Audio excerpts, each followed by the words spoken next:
Sahabat kami kalau dululah namanya Azmil Mustafa. Dia dekat-dekat dia nak meninggal tu memang sakit tu cukup dahsyat sakit dia.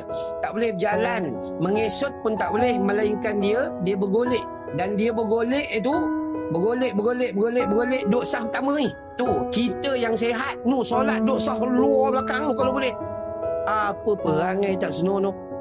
Ya, dia rasa nikmat tu. Mana datangnya? Ni, rasa kasih. Ikuti sunnah baginda Nabi sallallahu alaihi wasallam. Tuan-tuan janganlah buat perangai tak betul. Ada orang perangai tak betul. Dia duduk saf kedua, depan saf pertama tu memang ada kosong. Dia persilakan orang lain pergi. Ni apa perangai ni? Kau dah kena lukur kepala ke? Agama tak suruh itu, agama suruh berebut-rebut. Kalau boleh tak cabut undi. Ini kita relax. Silalah. Baik betul orang Melayu ni ya.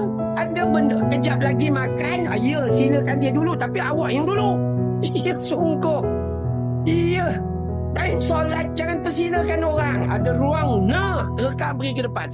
Kenapa? Itulah yang disebut oleh baginda Nabi sallallahu alaihi wasallam. Kalau awak tahu betapa besarnya nikmat orang yang duduk di saf pertama, maka dia akan datang walaupun terpaksa dalam keadaan merangkak. Itu nikmat.